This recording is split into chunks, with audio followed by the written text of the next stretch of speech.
Hello everyone. तो कैसे हैं आप सब। तो आइए फिर से आपका एक बार स्वागत है हमारे लेक्चर नंबर 6 पे। इससे पहले मैंने आपको 5 लेक्चर पढ़ा चुका हूं cell cycle and cell division पे। तो ये आज हमारा छठा लेक्चर है जिसपे हम लोग बात करेंगे साइटोकाइनेसिस की। इससे पहले मैंने आपको एम फेज की 2 सब फेजेस बताया था, एक कैरियोकाइनेसिस और दूसरा साइटोकाइनेसिस। तो मैंने इससे पहले लेक्चर तक आपका कैरियोकाइनेसिस को कंप्लीट कर चुका हूं।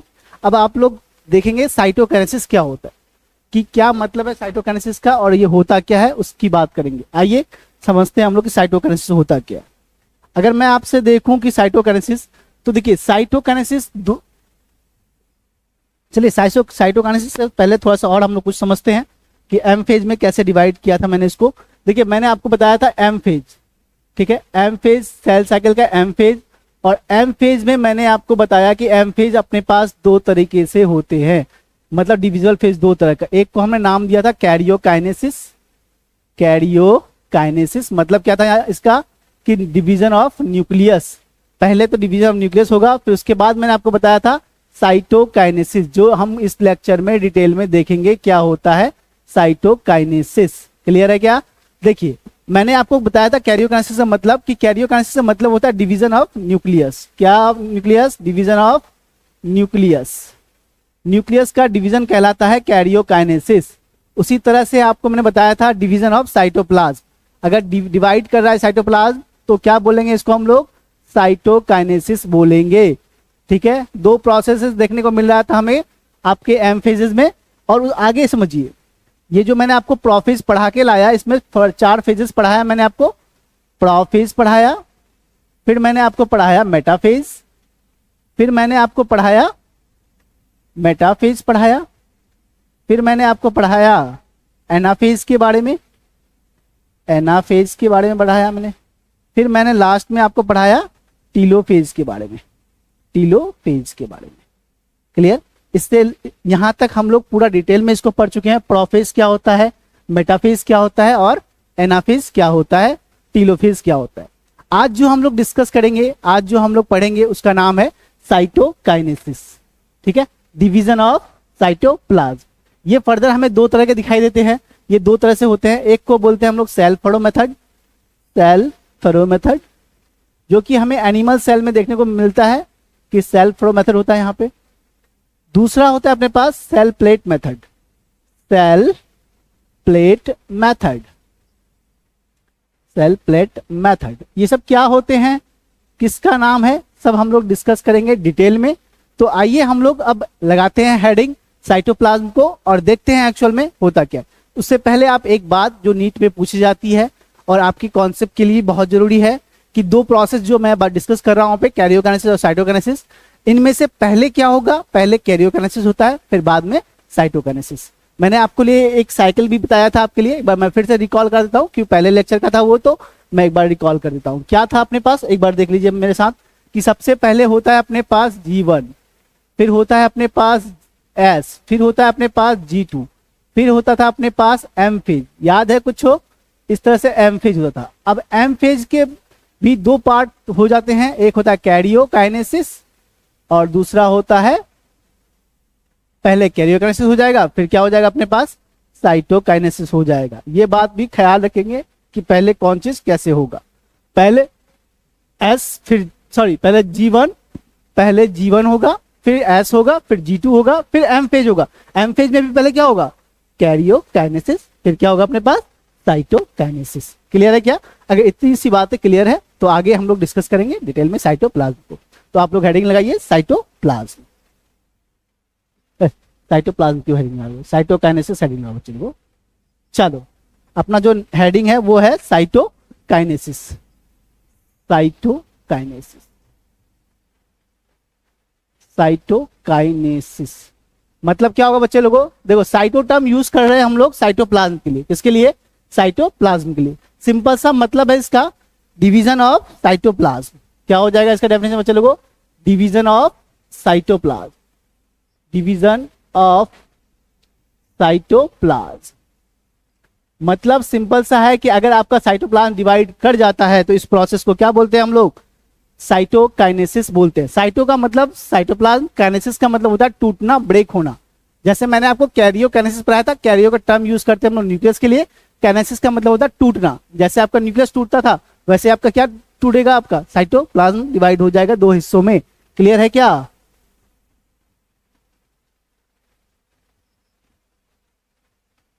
तो ये दो हिस्सों में टूट जाएगा। आइए हम लोग अब देखते हैं हम लोग कि कैसे कैसे टूटता है ये।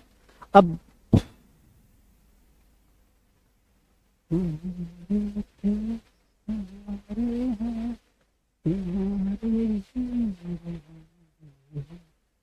चलिए, ये अपना है वो कहाँ, ये अपने पास है अपना, क्या बोलते हैं कि साइटोप्लाज्म का डिवीजन साइटोकाइनेसिस कहलाया। अब हम लोग देखेंगे कि साइटोकाइनेसिस कितने तरह से हो सकता है। साइटोकाइनेसिस, अगर मैं बात करूं साइटोकाइनेसिस की, तो ये दो तरह से हो सकता है। एक को बोलते हैं हम लोग सेल फ्लो मेथड। कौन सा मेथड बच्चे लोगों? Cell flow method.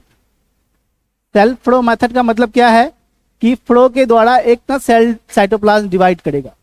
और दूसरा जो मेथड है वो है सेल प्लेट मेथड।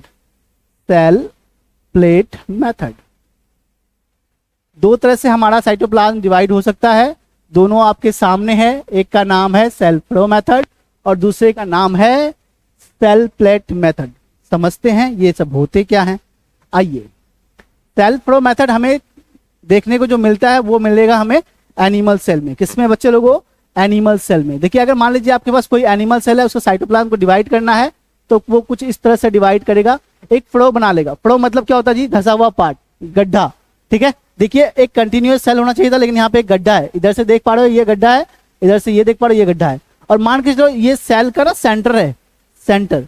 अब देखो, ये जो प्लाज्मा मेम्ब्रेन है वो उधर से धसेगा और ये इधर से धसेगा, और धसते धसते धसते धसते क्या होगा कि आपका धसते धसते ये सेल इधर चलता जाएगा, ये इधर से चलता जाएगा, और एक सेल से टूटकर क्या सेल बन जाएगा? दो साइटोप्लाज्म बन जाएगा। एक साइटोप्लाज्म इधर चला जाएगा, दूसरा साइटोप्लाज्म आपका इधर आ जाएगा। क्या समझ पाए बात को? आप हम क्या कहना चाह रहे थे?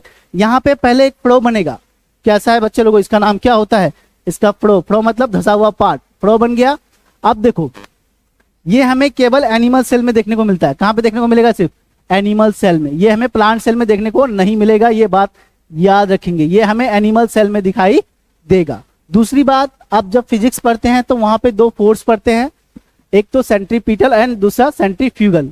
ये दो फोर्सों को बेस बना के ही यहाँ पे इसका दूसरा नाम रखा गया है कि अगर इसमें जो होता है तो कौन से ऑर्डर में होगा।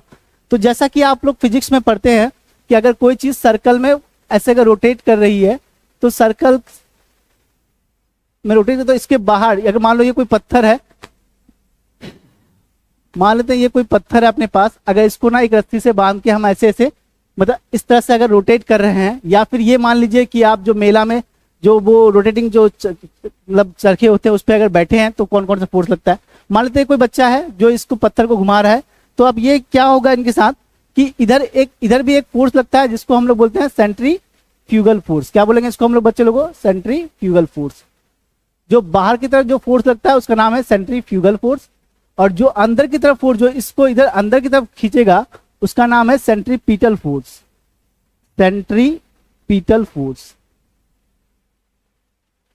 जिसका फॉर्मूला शायद mv²/r होता है। Force, centripetal force.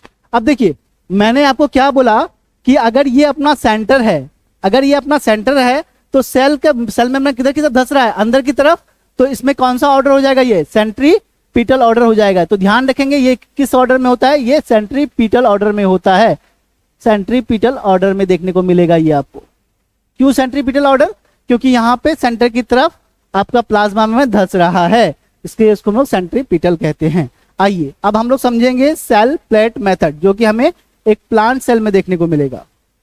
चलिए, अगर मैं आपसे बना लूं प्लांट सेल, तो देखिए आपके पास है, ये आपके पास कोई प्लांट सेल है, प्लांट सेल हो गया ये।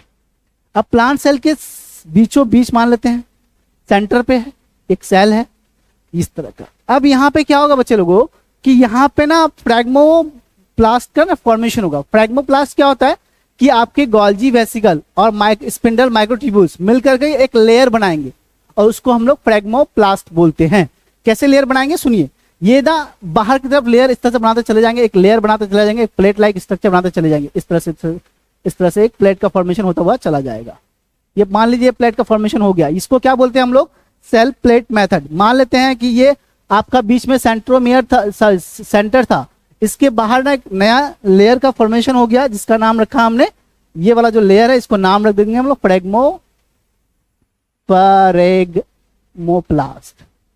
फ्रैग्मोप्लास्ट।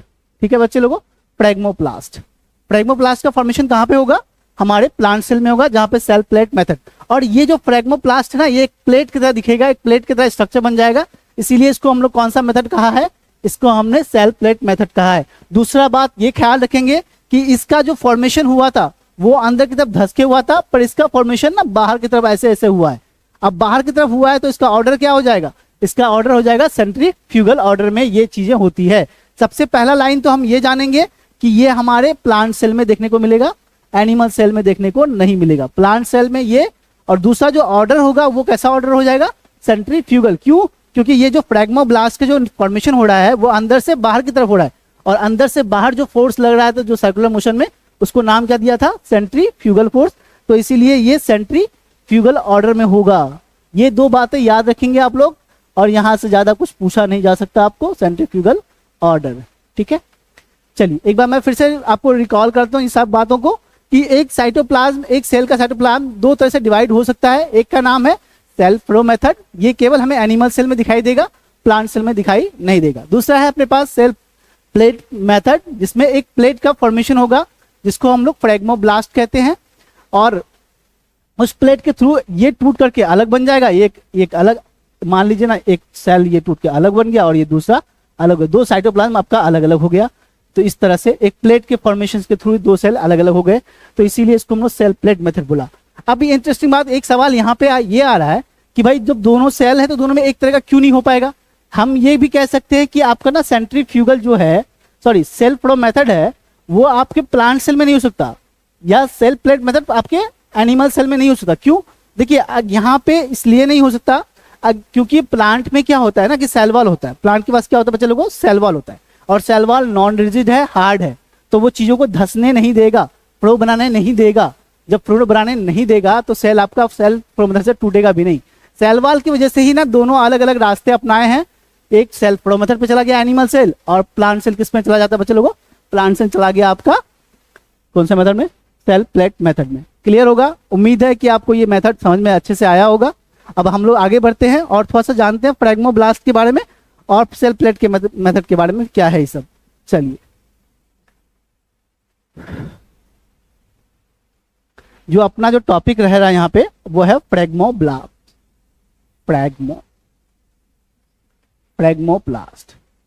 ठीक है, ये फ्रैग्मोप्लास्ट मैं कह रहा हूं इसको। क्या होता है फ्रैग्मोप्लास्ट, देखिए मैं ये कह रहा हूं कि जब आपका साइटोप्लाज्म डिवाइड करना होता है प्लांट के, तो वहां पे ना बहुत सारे गोल्जी बॉडी, कौन बच्चे लोगों, बहुत सारे गोल्जी बॉडी और स्पिंडल माइक्रोट्यूब्यूल्स, बहुत सारे Golgi body, sorry Golgi vesicle, many Golgi vesicles, Golgi vesicle देखेंगे आप यहाँ पे। एक बार मैं कलर चेंज कर लूँ इसका, फिर वेसिकल फिजिकल समझाते रहेंगे। गोल्जी वेसिकल बोल दो, या फिर स्पिंडल माइक्रोट्यूब्यूल्स, स्पिंडल माइक्रोट्यूब्यूल्स, ये दोनों स्पिंडल माइक्रोट्यूब्यूल्स, ये दोनों मतलब मिलकर के एक ना इक्वेटर पे एक लेयर बनाती है जिसको हम लोग क्या बोलते हैं, फ्रैग्मोब्लास्ट। क्या होता है फ्रैग्मोब्लास्ट, कि गोल्जी वेसिकल और स्पिंडल माइक्रोट्यूब्यूल्स मिलकर के एक प्लेट लाइक स्ट्रक्चर बना लेता है, कहां पे, सेंटर पे, इक्वेटर पे। इसी को क्या बोलते हैं हम लोग, फ्रैग्मोब्लास्ट बोलते हैं। क्लियर है क्या, इस बात का ध्यान रखेंगे। यहाँ पे क्या है आपका, गोल्जी वेसिकल है, स्पिंडल माइक्रोट्यूब्यूल्स है, एंडोप्लाज्मिक रेटिकुलम भी यहाँ पे हमें देखने को मिल जाता है। चलिए, उसके बाद मैं बात करूं तो आपके जो सेल प्लेट मेथड है उसमें क्या होता है कि उसमें मेम्ब्रेन ऑफ गोल्जी वेसिकल और एक ना मेम्ब्रेन का स्ट्रक्चर बनाता है, इसको हम लोग सेल प्लेट मेथड के नाम से भी जानते हैं। चलिए, अब आगे जो सेल प्लेट मेथड है वही जाके आपका मिडिल लेमिना बना लेगा। क्लियर है क्या, अब आगे हम लोग बात करेंगे सिग्निफिकेंस ऑफ माइटोसिस की। अपना जो नेक्स्ट टॉपिक रहेगा वो है अपने पास सिग्निफिकेंस, क्या जरूरत पड़ा माइटोसिस का, सिग्निफिकेंस ऑफ माइटोसिस। क्या है सिग्निफिकेंस, क्या है इसका अहमियत माइटोसिस का, माइटोसिस से क्या क्या चीजें हो सकती है उसकी बात करेंगे हम लोग। समझिए सिग्निफिकेंस के बारे में। सबसे पहले तो आप ये जानिए कि हमारे पूरे शरीर में अगर किसी भी सेल को डिवाइड करना है तो वो करेगा माइटोसिस के द्वारा। क्लियर? क्या पहली बात और क्लियर बात कि हमारे बॉडी में जितने सारे सेल हैं एक्सेप्ट गैमेट सेल, बाकी जितने सारे सेल का फॉर्मेशन होना है वो सब माइटोसिस से होगा। पर जो हमारा गैमेट सेल है जैसे स्पर्म एंड ओवम, तो अगर हमारे बॉडी को स्पर्म बनाना होगा तो वो माइटोसिस वाला रास्ता नहीं पकड़ेगा, वो मियोसिस वाला रास्ता पकड़ेगा, जो अगले लेक्चर में हम लोग डिस्कस करेंगे। अभी आप ये जानिए कि हमारे शरीर के सारी सेल्स माइटोसिस से बनती है सिवाय गैमेट्स के। और गैमेट कितने तरह के होते हैं? दो तरह के होते हैं, एक मेल गैमेट और एक फीमेल गैमेट्स। इन दोनों का फॉर्मेशन अगर छोड़ दे हम तो इन दोनों के फॉर्मेशन के अलावा जितना कुछ भी बनेगा वो सब क्या बनेगा आपका? वो सब बन जाएगा आपके पास क्या? हाँ, तो पहला जो हम लोग पॉइंट लिखेंगे इसमें, फर्स्ट पॉइंट कि all cell divide through mitosis except gametes. मतलब क्या है कि जितने सारे सेल डिवाइड करेंगे, ऑल सेल, पहला पॉइंट लिख देते हैं हम लोग, all the cell are form through mitosis. हमारे बॉडी को अगर कुछ भी करना है, डिवाइड करना है या कुछ भी करना है तो माइटोसिस से होगा। Except gametes, except gamete. और जैसा कि आप जानते हैं कि गैमेट क्या होता है? गैमेट होता है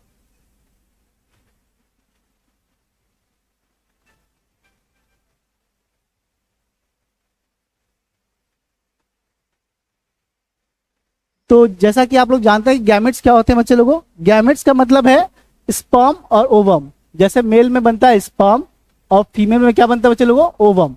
तो इन दोनों का फॉर्मेशन को छोड़ दे तो हमारे बॉडी के सारे सेल्स कौन सा डिवीजन करेंगे? वो करेंगे हमारे पास माइटोसिस करेंगे। क्लियर है क्या? ये बात का ख्याल रखेंगे कि हमारे सारे सेल को जिसको भी डिवाइड करना है या जिसको भी सेल बनना है सब माइटोसिस करेगा सिवाय गैमेट्स के। ठीक है? और दूसरा जो इसका सिग्निफिकेंस है, कोई भी ऑर्गेनिज्म डेवलप होगा वो किसके थ्रू होगा? वो आपके माइटोसिस के थ्रू ही होता है। दूसरा point, development of organism, development of organism.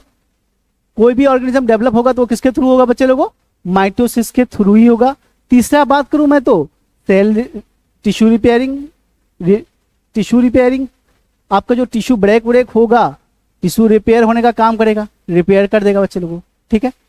कोई भी मतलब दूसरा चीज क्या है कि चाहे वो मल्टी सेलुलर ऑर्गेनिज्म हो चाहे यूनिसेलुलर ऑर्गेनिज्म हो। ठीक है? तो ये सब चीजें हम लोग देखेंगे। और दूसरी बात कि प्लांट में एक तरह का टिश्यू होता है जिसका नाम है मेरिस्मेटिक टिश्यू। कौन सा टिश्यू? मेरिस्मेटिक टिश्यू, जो कि डिविजिबल प्रॉपर्टी रखता है और डिवाइड करता है। वो भी किसके थ्रू डिवाइड करेगा? आपका division of meristematic tissue cell. लिख देते हैं हम लोग चौथा point, division of meristematic cell, meristematic cell. ये जो मेरिस्मेटिक सेल होते हैं ये भी किस फॉर्म से डिवाइड करेंगे बच्चे लोगों? ये भी हमारे माइटोसिस से ही डिवाइड करेंगे। अब पांचवा पॉइंट मिलते हैं, द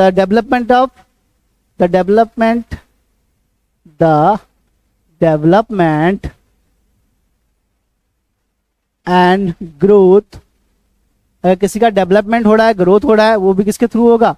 थ्रू माइटोसिस। माइटोसिस से ही सबका ग्रोथ और ये चीज हमें देखने को मिलेगा। तो ये कुछ पॉइंट्स हैं जो कि सिग्निफिकेंस रखते हैं माइटोसिस के लिए। तो ये बातें हम लोग देख लेंगे, देख लिया। अब आगे हम लोग बढ़ते हैं। अब हम लोग पढ़ेंगे मॉडिफिकेशन ऑफ माइटोसिस। तो अपना जो नेक्स्ट टॉपिक रहेगा वो रहेगा मॉडिफिकेशन ऑफ माइटोसिस। चलिए तो चलो पढ़ जाओ।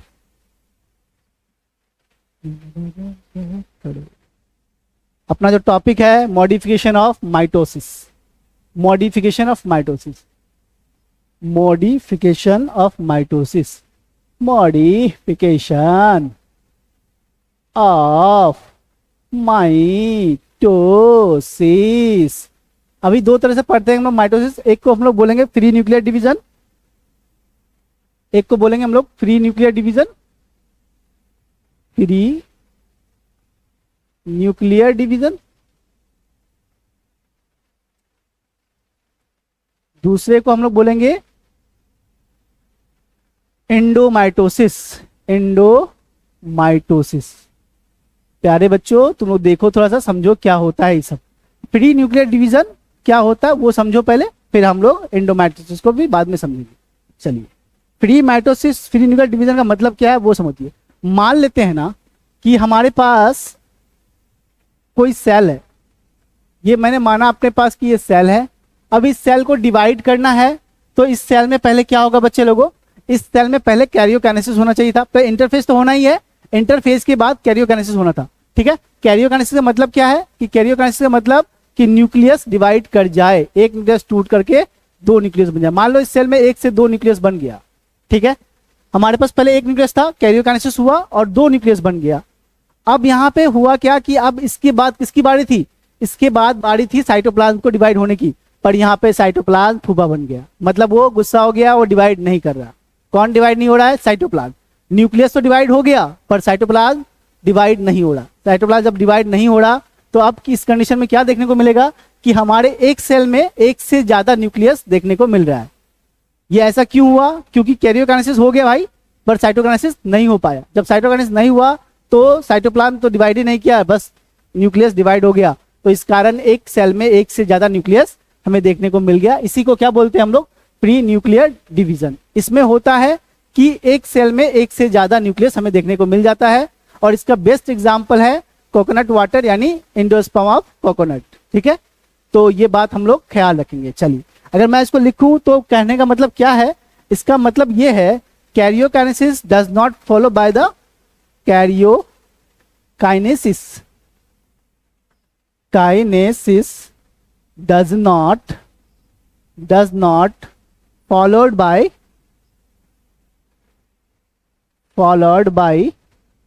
साइटोकाइनेसिस।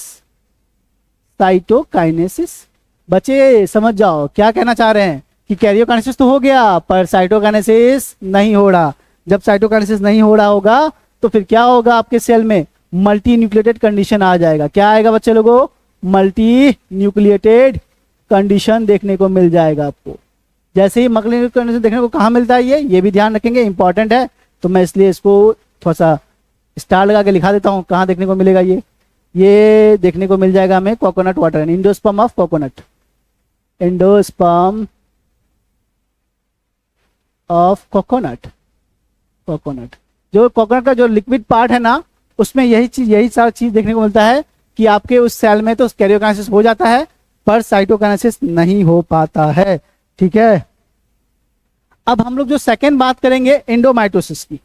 ठीक है, हम बात कर लेते हैं आपके पास एंडोमाइटोसिस के बारे में। एंडोमाइटोसिस क्या कहना चाह रहे हैं, एंडो का मतलब क्या हो गया बच्चे लोगों, अंदर, माइटोसिस का मतलब सेल डिवीजन। ठीक है, अब ये क्या होता है वो सुनिए। यहां पे होना है डुप्लीकेशन ऑफ क्रोमोसोम। क्या हो जाएगा बच्चे लोगों, duplication of chromosome, duplication of chromosome without nuclear division, without nuclear division. अगर आपका डुप्लीकेशन हो गया है क्रोमोसोम का पर आपका न्यूक्लियस अब डिवाइड ही नहीं कर रहा है, तो इस कंडीशन को क्या बोलते हैं हम लोग, एंडोमाइटोसिस बोलते हैं। एंडोमाइटोसिस बोलेंगे इसको हम लोग। क्लियर है क्या, एंडोमाइटोसिस बोल देंगे इसको। क्लियर है, तो इस बात का ख्याल रखेंगे आप लोग कि एंडोमाइटोसिस किसको बोला जाता है। ठीक है, तो थोड़ा सा प्रॉब्लम आ गया, एक मिनट।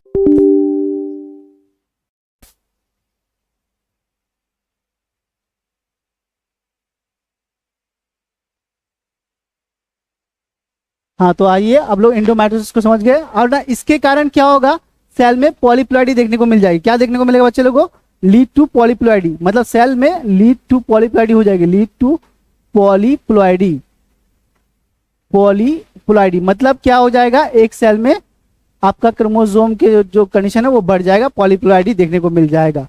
क्लियर है क्या, इसको रोकने के लिए हम लोग इसका यूज करते हैं जिसका नाम है कॉल्चिसिन।